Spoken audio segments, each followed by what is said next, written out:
গান গাইতে গেলে অনেকেরই একটা সমস্যা থাকে যে 3 সপ্তক সমানভাবে গাইতে পারে না। হয়তো কারো গলা মন্দ্র সপ্তকে একটু ভালো যায় তো তার সপ্তকে ভালো যায় না, কারো গলা তার সপ্তকে ভালো যায় তো মন্দ্র সপ্তকে ভালো যায় না। তো 3 সপ্তকে কি করে ইজিলি গাওয়া যায় সেই নিয়েই আজকে আলোচনা করব। তো ভিডিওটা হতে চলেছে ভীষণ ইন্টারেস্টিং, সবাই কিন্তু প্রথম থেকে শেষ অবধি দেখবেন, কোথাও কোনো লাইন কিন্তু স্কিপ করবেন না। এবং একদম শেষে তার সপ্তক গাওয়ার একটা দারুণ লেসন আমি আপনাদের সাথে শেয়ার করব। তাহলে চলুন দেরি না করে শুরু করি আজকের ক্লাস।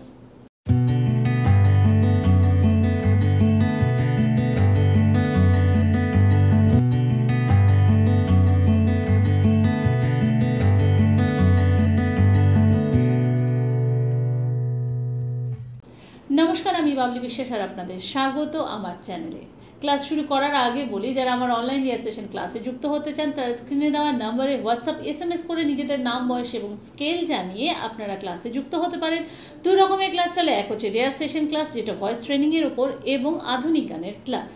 এছাড়াও ক্লাসের ডিটেলস সম্পর্কে যদি জানতে চান তাহলে স্ক্রিনে যে সময় এবং যে দিন দেওয়া আছে সেই সময় এবং দিনের মধ্যে আপনারা ফোন করে ক্লাসের ডিটেলস সম্পর্কেও কিন্তু জেনে নিতে পারেন। ক্লাস শুরু করার আগে সবার প্রথমে কিছু বেসিক কথা বলি, হয়তো অনেকেরই এটা জানা কিন্তু অনেকেরই আবার হয়তো জানা নেই। সেটা হচ্ছে যে সপ্তক বিষয়টা কি। শুদ্ধ সে 7টা স্বর আমরা পাই, সারেগামা পাধা নি, এই হচ্ছে আমাদের রেঞ্জ, অর্থাৎ প্রথম থেকে শেষ অবধি এই 7টা স্বর, অ্যাকচুয়ালি 7টা নয় 12টা স্বর, কারণ এর মধ্যে 4টি কোমল স্বর এবং একটি তীব্র স্বরও থাকে।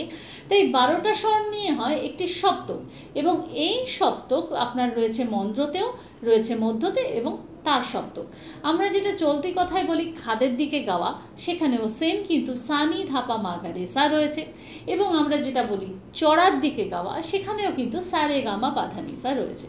অর্থাৎ এই 3 সপ্তকে ইজিলি গাওয়া, এবার চেষ্টাটাকেই আজকের আমার আলোচনার টপিক হিসাবে আমি বেছে নিয়েছি, এবং এটা অবশ্যই আপনাদেরও অনেকেরই প্রশ্ন ছিল। প্রথম কথা হচ্ছে যে ভুলটা কোথায় হয়, যে আমরা 3 সপ্তক গাইতে পারি না। বিষয়টা হচ্ছে যে কিছু বিষয় এখানে আপনাকে ম্যাটার করে, যেগুলো যদি আপনি একটু খেয়াল করে, একটু লক্ষ্য করে জিনিসগুলো যদি একটু ঠিক করে নেন, তাহলে কিন্তু আপনার রেঞ্জ বেড়ে যাবে। অর্থাৎ আপনি ইজিলি কিন্তু 3 সপ্তক গাইতে পারবেন। কিন্তু তার মানে এই নয় যে আপনি এখন আমার সমস্ত পয়েন্টগুলো ঠিক করে নিলেন, শুনে নিলেন এবং তারপরে আপনি 3 সপ্তক গাইতে পারবেন।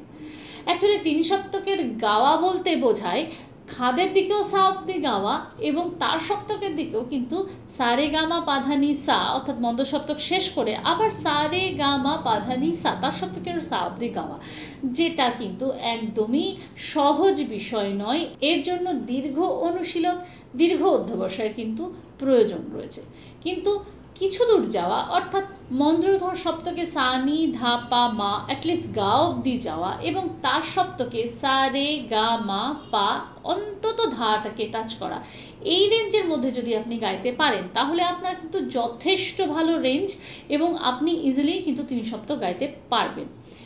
তো কেন আমরা গাইতে পারি না এবং কোন বিষয়গুলোকে ঠিক করে নিলে এই 3 সপ্তক ইজিলি গাওয়া যেতে পারে, আজকের আলোচনার বিষয় সেটাই। তাহলে প্রথম যে পয়েন্টের কথা আমি বলবো সেটা হচ্ছে যে নিজের পিচ বা স্কেলটাকে আগে ঠিক করে নিন। কারণ এই কথা আমি বারবারই বলি, আপনার যদি সা আপনার হিসেব মতো না হয়, অর্থাৎ আপনার গলার রেঞ্জ অনুযায়ী যদি আপনার সা নির্বাচন ভুল হয়ে থাকে, তাহলে হয় আপনি মন্দ্র সপ্তকে গাইতে পারবেন না, না হয় আপনি তার সপ্তকে গাইতে পারবেন না। এটা কিন্তু ঠিক করা পসিবল নয়। কি করে নিজের পিচ ঠিক করবেন এই বিষয়ে বহু ভিডিও রয়েছে, আপনি সেই ভিডিওগুলো দেখে নিন। আজকে এই বিষয়ে বলে আমি আমার ভিডিও লেন্দি করতে চাইছি না, আপনারা আই বাটনেও আমি লিঙ্ক দিয়ে দেবো, আপনারা দেখে নিতে পারেন। তো আশা করছি যে আপনাদের প্রত্যেকের পিচ বা স্কেল এখন পারফেক্ট রয়েছে, আপনারা আপনাদের সঠিক স্কেলে গাইছেন বা পিচে গাইছেন।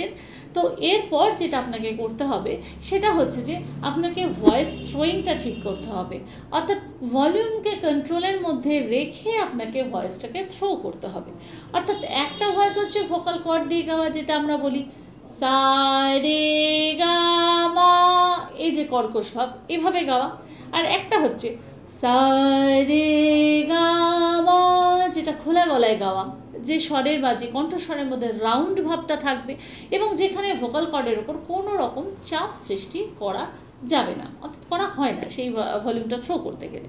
তাহলে এই ভলিউম থ্রো করে যখন আপনি গাইবেন, স্বাভাবিকভাবে আপনার রেঞ্জের যাওয়ার, অর্থাৎ মন্দ্র এবং বা তার সপ্তকে যাওয়ার ক্ষমতাটা একটু বেড়ে যাবে। অর্থাৎ যখন আপনি সা, এই প্রেশারটা দিচ্ছেন এবং যখন আপনি সা এই হালকাভাবে বলার যে চেষ্টাটা, এটাতে আপনি যখন সাকসেস হয়ে যাচ্ছেন তখন আপনি ইজিলি সা রে গা মা পা ধা নি সা গাইতে পারছেন।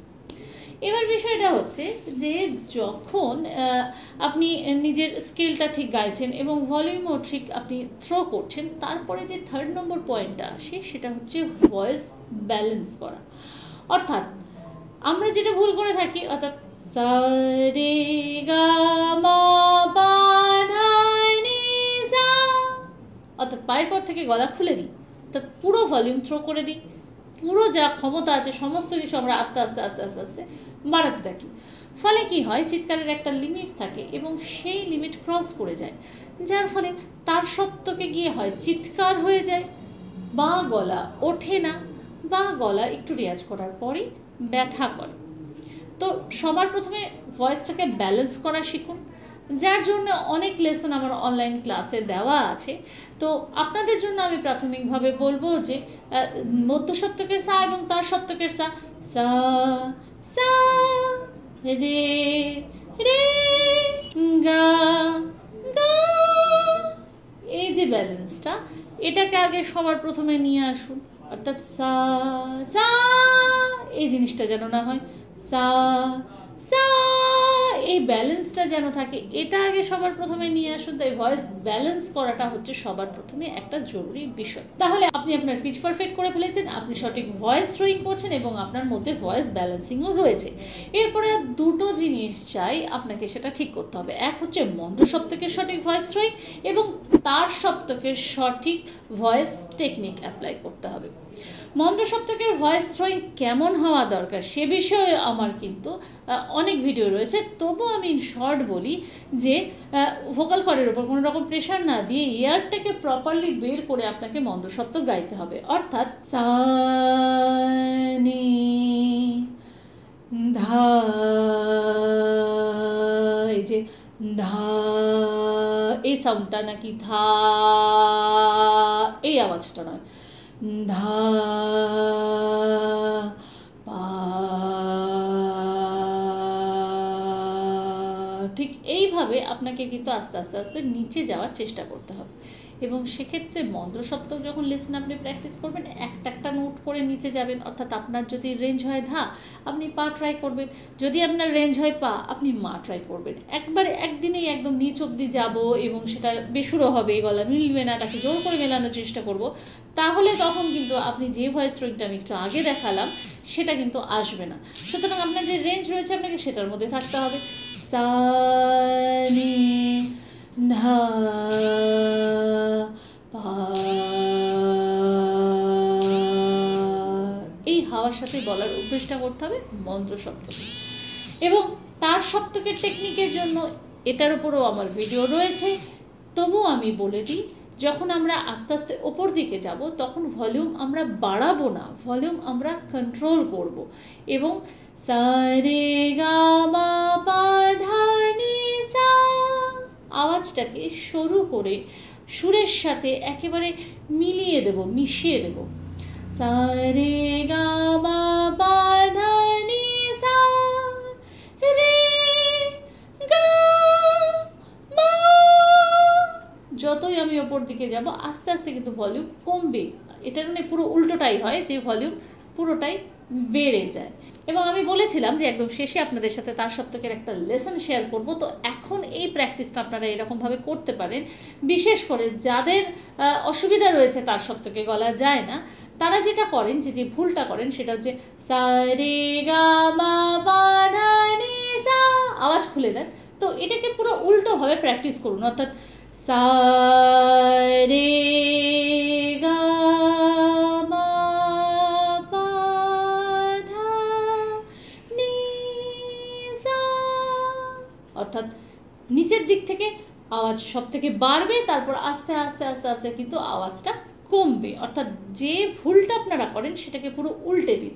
এইভাবে যদি আপনি প্র্যাকটিস করেন তাহলে কিন্তু সুন্দরভাবে গলার মধ্যে ব্যালেন্স চলে আসবে তার সপ্তকে গাওয়ার জন্য, এবং আপনি অভ্যেস করে আস্তে আস্তে কিন্তু সেই তার সপ্তক সহজেই অ্যাচিভ করবেন। আমি আরেকবার লেসনটা দেখিয়ে দিচ্ছি, আপনারা আরেকবার মন দিয়ে দেখে নিন।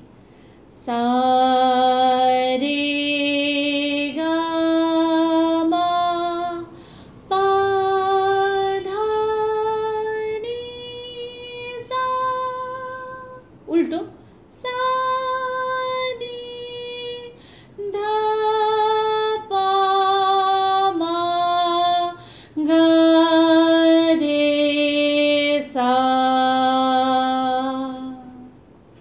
এটা যদি আপনারা প্র্যাকটিস করেন তাহলে যাদের এই সমস্যা রয়েছে আমি 100% গ্যারান্টি দিয়ে বলতে পারি তারা কিন্তু ইজিলি এই লেসনটা প্র্যাকটিস করে সহজে কিন্তু তার সপ্তক গাইতে পারবে। তার সাথে তার সপ্তকের লেসন তো অবশ্যই রয়েছে। আশা করি এই জিনিসগুলো পরপর ফলো করলে আপনাদের প্রত্যেকের 3 সপ্তকের রেঞ্জ কিন্তু আগের থেকে অনেকটাই বাড়বে, এবং আপনারা এইভাবে এইসব লেসনগুলো প্র্যাকটিস করুন, এবং কোনো অসুবিধা হলে অবশ্যই আমাকে সেটা কমেন্টের মাধ্যমে জানান। আমি অবশ্যই তার উত্তর দেওয়ার, কোনো ভিডিওর মাধ্যমে তার উত্তর দেওয়ার অবশ্যই চেষ্টা করব। এছাড়া যদি আমাকে আমার সোশ্যাল মিডিয়ায় ফলো করতে চান তাহলে লিঙ্ক রয়েছে ডেসক্রিপশানে, এবং পরবর্তী ভিডিও আপনারা কোন টপিকের ওপর চান সেটাও কিন্তু আমাকে কমেন্ট করে জানাতে ভুলবেন না। এবং আমার চ্যানেলে যারা আজকে নতুন তাদেরকে আমার রিকোয়েস্ট, প্লিজ সাবস্ক্রাইব বাটনটিকে অন করে দিয়ে অল নোটিফিকেশান অন করে দিতে ভুলবেন না। তাহলে আজকে ছিল এই পর্যন্ত, দেখা হচ্ছে অন্য ভিডিওতে। সবাই ভালো থাকুন, সুস্থ থাকুন এবং সঙ্গীতময় থাকুন।